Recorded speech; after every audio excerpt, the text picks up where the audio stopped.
Right, the day of reckoning is nearly upon us because Saturday night we are going to see a monster heavyweight card brought to us by His Excellency from Saudi Arabia. Obviously, we're seeing in the main event or the co-main event, Anthony Joshua taking on Otto Varin. It is a fight that I have given my initial thoughts on, so I'll link that video in the description to this one. But we're going to have a quick rundown of the card. I am joined once again by my good friend Brian, the true Geordie. Brian, what's happening, mate? All right, bro. I'm good, yeah. You looking forward to this one? I am. I can't wait. I'm not doing a live stream for it. I'm having a bit of time off for Christmas, and I'm just going to sit and veg on the couch and just shout at the TV. That'll be me. I'll be doing the exact same. So we just go through the heavyweight fights on this card because I know obviously you've got Lyndon Arthur against Dimitri Bivol and Jay Optaia on the card, but I just want to focus on the heavyweight cards, on the heavyweight fights, I should say, on this card. Let's start off. Filip Hrgović, he's in there in a keep busy fight, a tick over fight against the man that David Haye made famous, Mark. Do you remember Mark Demore? I do, but not like... David Haye fought him on Dave. He had like the shaved head and the ponytail type thing. Yeah, wasn't massively keen on him then. He's about 50 now, so I think we all know what way that one's going. Hrgović, you know, like... He comes through this fight, which he will. He's number one in the IBF. And then that's the way that I see the Anthony Joshua footpath going, basically. Because although they're saying they've agreed a date for the Deontay Wilder fight... March.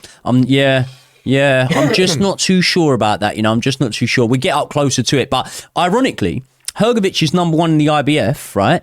Number 2 and number 3 are Anthony Joshua and Otto Varin. So they'll basically the winner of that should fight Hrgović for the title. But if the winner of that is Anthony Joshua, then obviously Varin will have come off a loss. Anthony Joshua goes in against Deontay Wilder, and then God knows who Hrgović fights. It will be the next in line. Well, so there's a lot of talk right now of, does AJ really want to fight Wilder?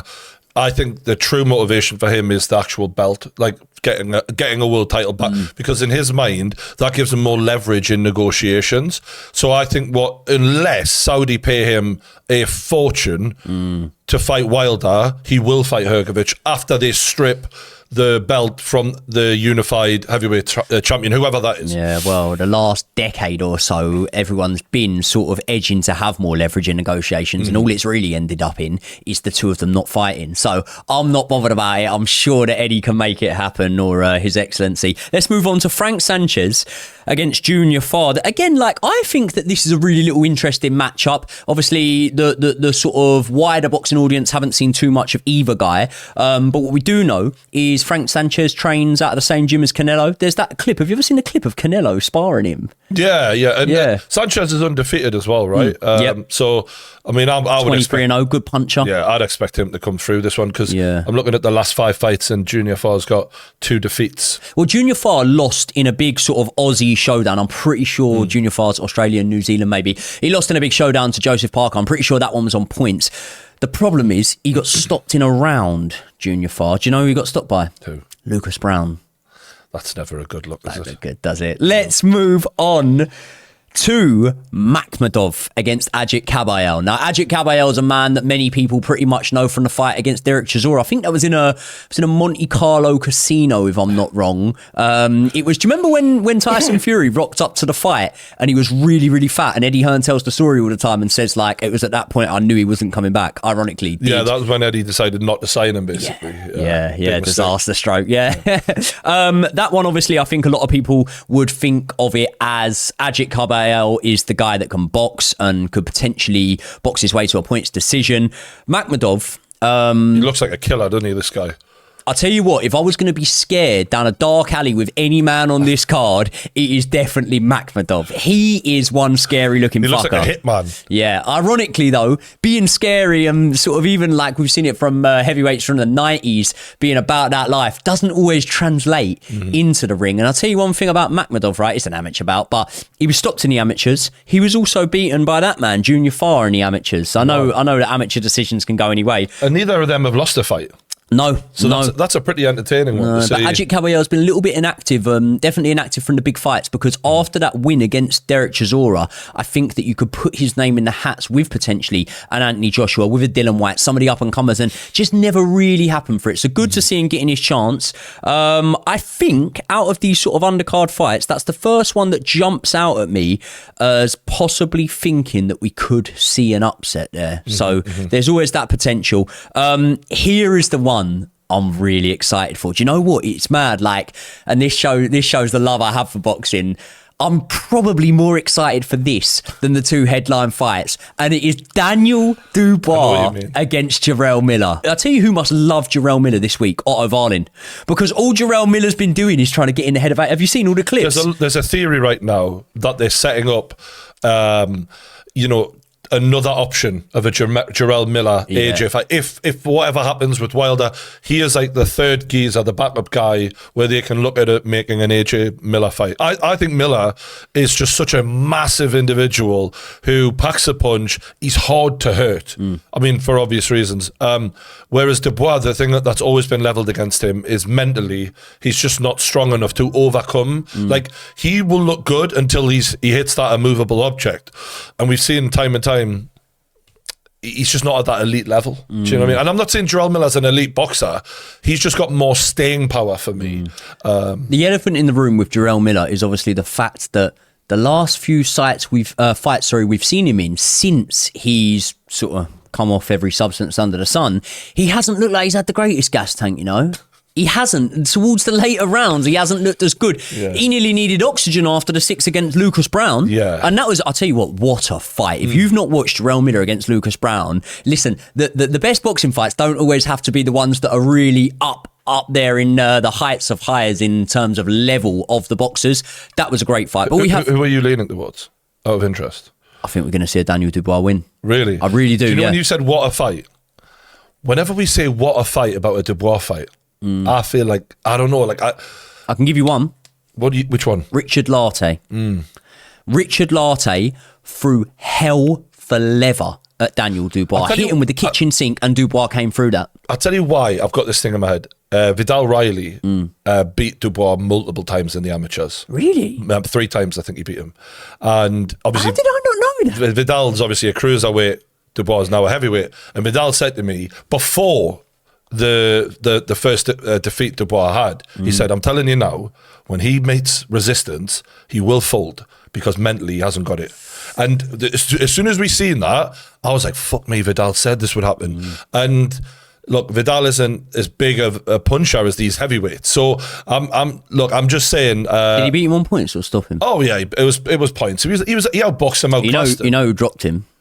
Hergovich in the gym. Yeah, I heard that. And I know that for a fact. Well, there's a rumour of Dubois hurting AJ, wasn't there? Yeah, there's a rumour of a lot of people hurting AJ, though, isn't there? For that reason, I'm going to lean to Miller, Big Baby, for that. But this is the most fun fight, you could argue, on the card. The rest are a bit more, you know what's going to happen. This is a bit of a 50-50. I just personally think with Daniel Dubois, I actually think his boxing skills are a little bit underrated. I agree. I do think that he showed a lack of heart in certain fights, but when you look at those, there is context underlying.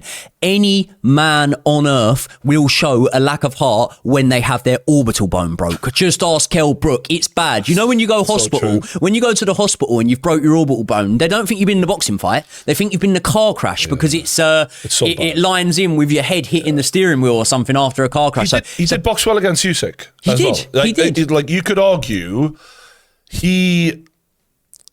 he looked a little more dangerous than AJ in that fight again than AJ did against Usyk. Like, you could argue it. I'm not saying it's true, but yeah, I think so. And I think, listen, he's still a young man. In heavyweight terms, he's a baby, and this could be the perfect fight at a perfect time, because I think we're all looking at what Jerel Miller was like before the drugs ban, and we're all looking also at the attitude, the behaviour of Jerel Miller, and then that of Daniel Dubois, and thinking, you're a bit like a rabbit in the headlights here, mate. And I think ultimately, when you get in the ring, I just think, again, I don't know whether I'd call it an upset. And actually, bookmakers odds, the bookies have Jerel Miller as a 3-1 in that fight, and Daniel Dubois as a 1-4 on. So okay, well, I'm just going to remember one thing. TNT did this thing where they're like, tell us 3 reasons why you're going to beat Are you going to be Big Baby Miller? And he gave him like I'm really focused after my last, and I'm dedicated, I'm determined. And then and one more, and he was like, nah. It's just like, he just doesn't fill you with He should start a YouTube channel, Daniel Dubois. Yeah. Well, God bless him. Yeah. He's good at boxing. Yeah. Not great at talking. Let's move on to Deontay Wilder against Joseph Parker. Really, really good matchup. And I'll tell you one thing about Deontay Wilder, right? Even with his inactivity, it's funny, it's a contrast of his early career. Because in his early career, he would not fight anyone. Wilder was bubble wrapped in cotton wool until like 40 odd fights or something, and then now he just don't really care, just take dangerous fights. Like, we can't deny that Helenius, okay, we saw what happened to him after against Joshua, and we saw what happened to him in the Wilder fight, but Helenius was off the back of two really, really good wins against Adam Kalnacki, who was a pretty feared sort of Polish American heavyweight. He also gave AJ some legit problems early on. Exactly. Like, AJ was really, like, AJ's mouth was wrecked, like his lips were busted up. He was catching him with the jab, the height, the reach, it was awkward as fuck. And let's be real, Deontay Wilder just dealt with him in a matter of seconds. It wasn't difficult at all. So yeah, I think Deontay Wilder can deal with anyone in a matter of seconds, and I think that's why people are sort of leaning towards Deontay Wilder here, because when you look at Joseph Parker's defeat so far, obviously the Andy Ruiz fight was pretty close. Dillian White, Joseph Parker could have beat Dillian White. He could have beat Dillian White. Joseph Parker got dropped, I think it was in the fourth or around the midway point. And then after that, Joseph Parker spent about 4 or 5 rounds looking like he didn't want to be there. Against AJ, it wasn't a great fight to watch, but he didn't do badly. Against Joe Joyce recently, put up resistance. That was a great fight. That was a really fun fight to watch. Yeah. The theme with what you're saying is everyone good has beaten him. So that's why I'm leaning, obviously, towards Deontay. Yeah. However, what I would say is, if there's ever a time to cause an upset against Deontay Wilder, it's after less than 1 round of fighting in 2 years. And I'll tell you another thing. It's got to be rusty. With Deontay Wilder's sort of former opponents, you'll wait a long time to be able to get an answer off someone if you ask them, who has Deontay Wilder fought with quick hands? Yeah. Never fought anyone with quick hands. I mean, Fury has quick hands, but Fury's a massive target whose actual footwork, barring maybe the first fight, isn't actually as quick as Joseph Parker's. Like, Joseph Parker's got deceptively quick feet. He's got very quick hands. And when I say that about Fury having quick hands, what happened? Fury beat him 3 times. There's also the issue of how much did those Fury beatdowns take out of him, because that was not just another defeat, it was a beatdown. And it was a point where Wilder collapsed in the ring at the end of that 3rd round, and you were like, I didn't like Wilder, but I was like, I give you respect, bro. You gave every last drop of energy to fucking win this fight. So it may also come down to ring rust and who's got what left in the tank. I'm going to lean towards Wilder, of course, but if there's ever a time to upset him, it's got to be now. The final edge that I would give Joseph Parker, and that's not saying I'd make him a favourite, but the reason why I think he can be competitive in this fight is he is now trained by Andy Lee. And Andy Lee is obviously a fighter that in his career upset the apple cart a few times, coming in against massive punchers and scoring upset victories. He's a man that knows what it takes to win. And also, most relevantly, he was in Fury's camp for, I think, 2 of the Wilder fights. And they laid out the blueprint to beat Wilder. Yeah. So that's another thing that we didn't have prior to the Fury fights, is how do you beat this guy? Can you see Joseph Parker going in and being brave enough to go with that blueprint? Helenius tried to do that. Yeah. Like, the reason Fury was able to do it was, A, he's got a fucking hell of a recovery system, and also those long arms and those long legs enable him to be just out of range, so that when Wilder's trying to answer, he can be defensively responsible. Parker's a small heavyweight. Like, even Coley's bigger than him, right? And then Coley's a cruiserweight. We've seen that photograph recently. So I just think he's going to get caught and he's going to get knocked clean out. But we'll see. I think the exact same. I think he'll be up on points at the time when he does. And that is small victory. Let's go on to the main fight on the card. The main event, the co-main event, is Anthony Joshua against former amateur rival and former sparring partner Otto Varin. How'd you see it going? AJ, this is such a thing, right? Everyone says this. He's been talking differently lately. And this is the first time where I've actually seen interviews from AJ in years where I've thought, you fucking look confident, you. Like, there's a little bit of spite in there, a bit of aggression, a bit of arrogance, which is everything I want to see in a fighter interview. I want to see arrogance, but in a healthy way. Like, he was on about Fury, and he was like, oh, apparently I'm a fucking bodybuilder. Well, you've just got beat by a bodybuilder, mate. So, he goes, oh, how many title defenses you had now? It was just a 4, is it? You know, like, he's actually firing back at Fury in a way he's never been able to. Like, and I think that's elevated his confidence, because for a while there he was right in the shadow of Fury, and Fury had never really looked defeated or in trouble in a fight in the same way. He'd always managed to come out on top. And that Ngannou fight, I think, combined with the rebuilding that AJ is doing, I think he feels differently about himself, and I'm liking it, and I'm fancying I fancy AJ to put him away. Do you rate Otto Wallin? I rate some things about him. So I think technically he's average. I think his gas tank's pretty good. I think his determination and his self-belief are pretty good. Southpaw, which is also difficult. I don't think he's got the fastest feet, the fastest hands, biggest power. He's just an all-rounder who has great self-belief and can cause problems because he's a big, tall, good engine southpaw. So if AJ isn't on point, I can see him losing, but I'm looking at AJ going, oh, I'm getting a bit carried away by these interviews. I'm like, oh, it's the old AJ. Or he's just giving it a bit more. The only problem I would say with that is, like, we can sometimes have a short memory, and he did do a little bit of that against Jermaine Franklin. You know, he did do a little bit of that against Robert Helenius. Obviously, this is a fight he won, but I don't know if you remember the face-off with Dominic Brazil back in the day. He started, like, sort of leaning in towards Brazil and saying, don't come with this disrespect to me and all that. And we thought, oh, fiery AJ and whatnot. So it's we have seen that from AJ in the past. I just think that Otto Wallin's skill set is going a little bit under the radar here. A lot of people will say, oh, well, just because he's a southpaw, it doesn't mean that he can do what Usyk can do. But I would argue he doesn't need to be able to do what Usyk can do. He's actually got attributes that Usyk can't enforce on AJ. Like the same attributes he struggled with against Helenius, the height, the reach. Like, that, Usyk didn't have that.